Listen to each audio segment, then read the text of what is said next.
बिस्मिल्लाहिर्रहमानिर्रहीम, अस्सलाम वालेकुम।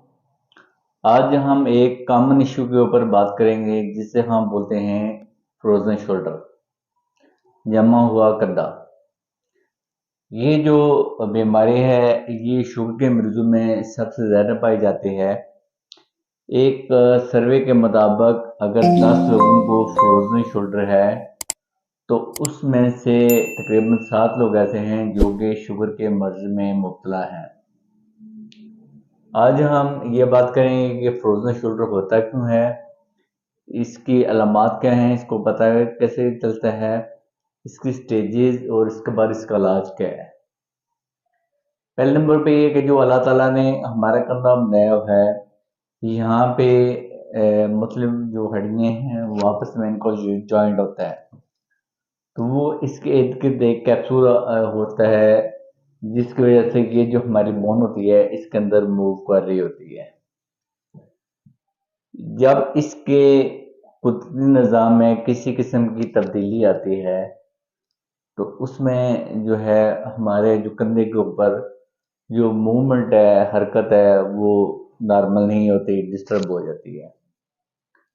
तो यहाँ पे इसकी काज की बात करें कि इसकी वजह क्या है, इसकी बेसिकली आज तक कोई वजह पता ही नहीं चल सकी कि ये किस वजह से होता है।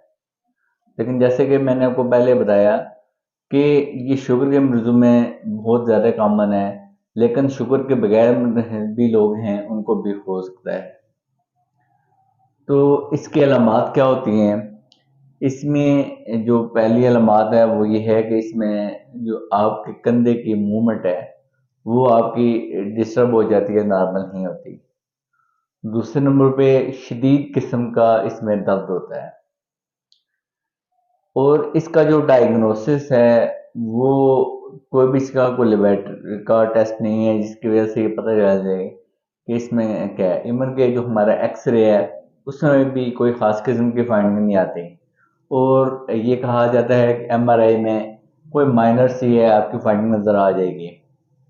तो इसमें जो इसका डायग्नोसिस है वो बेसिकली हम क्लिनिकली ही करते हैं, मरीज़ की अलामात को जान के फिर ही हम ये डिसाइड करते हैं कि इस मरीज़ को फ्रोज़न शोल्डर है। फ्रोज़न शोल्डर मरीज़ के लिए इंतहाई तकलीफ देह होता है। इसमें जो बेसिक है कि जो आपकी मूवमेंट है इसमें होता है कि एक ख़ास लेवल है, यहाँ से ऊपर अक्सर लोगों की मूवमेंट नहीं हो सकती। दूसरे नंबर पे इसका एक साइन है वो हम देखते हैं कि हम इसके जो बैक साइड पे करते हैं तो वो बंदा एक ख़ास लेवल से जाके आगे इसकी मूवमेंट नहीं होती, वहाँ तक नहीं लेके जा सकता। अब ये है कि इसकी जो स्टेजेस हैं वो क्या होता है कि इसकी फर्स्ट नंबर पे जैसे आपको मैंने बताया कि एक आप बर्फ जमाते हैं, तो बर्फ में आप एकदम पानी जम जाता है, पहले आप उसको ठंडा करते हैं पानी को, उसके बाद उसमें बर्फ जमती है। फिर एक जब आपने उसको यूज करना तो दोबारा आप उसको पानी में डालते हैं और फिर दोबारा वो पिघलना स्टार्ट हो जाती है। तो इसका भी इसी तरह की स्टेजेस हैं। इसकी जो पहली स्टेज है उसमें जो कंधा है वो आस्ता आस्ता आस्ता उसमें स्टिफनेस आना स्टार्ट हो जाती है। स्टिफनेस मीन होते हैं कि उसमें जो मूवमेंट है वो आस्ता आस्ता करके डिस्टर्ब होना स्टार्ट हो जाती है। जो वो स्टेज होती है वो तकरीबन 2 माह तक चलती है। इसके बाद जो इसकी नेक्स्ट स्टेज है वो 4 माह तक होती है मोस्टली। उसमें ये होता है कि जो स्टिफनेस है वो आपका कंधा है वो शदीद किस्म का जम चुका होता है, तो आपकी मूवमेंट है वो एक खास लेवल से ज़्यादा नहीं होती। जब भी आपके 6 माह गुजर जाते हैं उसके बाद जो नेक्स्ट स्टेज है जो मैंने आपको बताया था कि बर्फ जैसे बिगना स्टार्ट हो जाती है, इसके बाद ये वापस आना अपनी नॉर्मल पोजीशन में आना स्टार्ट हो जाता है, तो उसमें भी 2 से 4 माह तक लगते हैं। तो गया यहाँ पे बताने का ये मकसद है कि इसका इलाज कोई भी नहीं है, बस कुछ एक्सरसाइज हैं, फिर मेडिसिन है जो आपको वो दर्द के लिए लिख देती हैं। तो इसने अल्लाह ताला के करम से आस्ते आस्ते करे खुद ही ख़त्म हो जाना है। अब ये होता है कि इसके इलाज में क्या करना है। फर्स्ट नंबर पे ये है कि कुछ अगर आपको दर्द बहुत ज़्यादा हो रहा है तो एंटी इन्फ्लामेटरी आपकी क्रीम या लोशियाँ जेल आती हैं उनका आप इन एरिया में आप मसाज करें। दूसरे नंबर पे जो मोस्ट ज़रूरी है कि आप इसमें एक्सरसाइजेस करें। एक्सरसाइज में मोस्ट कॉमन है वो आपने एक्सरसाइज करनी जो यहाँ पे हरकत कर रहे हैं। फर्स्ट नंबर पे आपने हम इसको सुपनेशन प्रोनेशन बोलते हैं। दूसरे नंबर पे इस मूवमेंट को इस तरह करें।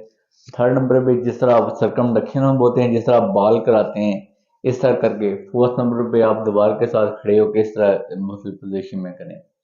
ये बेसिकली जैसे मैंने बताया कि ये आपकी सपोर्टिव ट्रीटमेंट है। जो आपकी असल ट्रीटमेंट है उसके एज ए कोई भी नहीं है। वो अल्लाह ताला के करम से आस्ता आस्ता खुद ही इसने सब सेट हो जाना है। उसके बाद अगर आपको दर्द ज़्यादा हो रहा है तो अपने वालिद से मशवरा करके कुछ दर्द की दवाइयाँ हैं वो भी आप एडवाइस करें।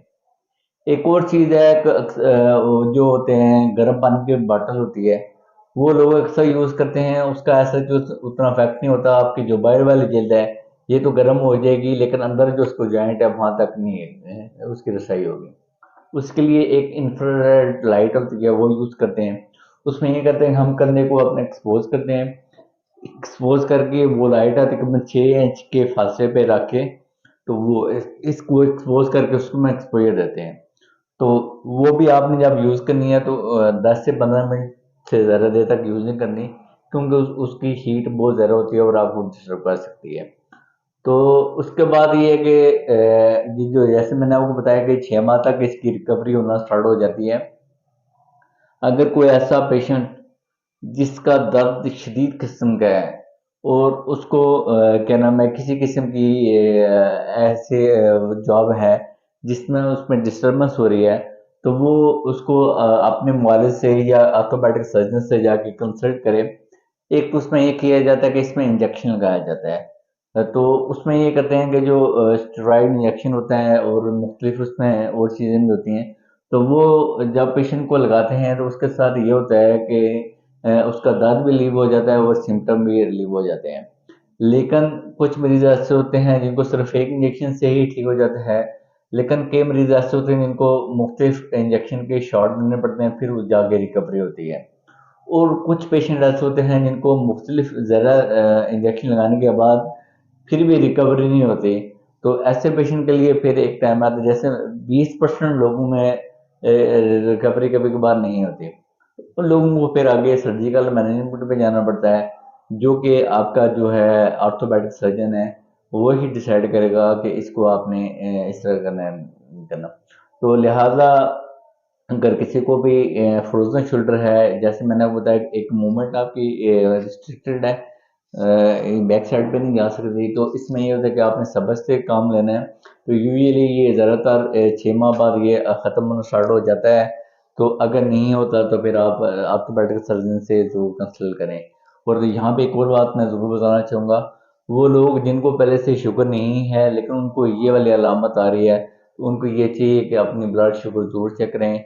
ब्लड शुगर चेक कराने के 3 तरीके हैं। नंबर 1 पे आप सुबह नाश्ते से पहले करें या खाना खाने के 2 घंटे बाद करें। और थर्ड नंबर पे HbA1c टेस्ट होता है, जो आपको ये डिसाइड करेगा कि आपको शुगर है या नहीं। क्योंकि जो टाइप 2 शुगर होती है वो अक्सर तौर पर साइलेंट होती है, छुपी होती है। शुक्रिया।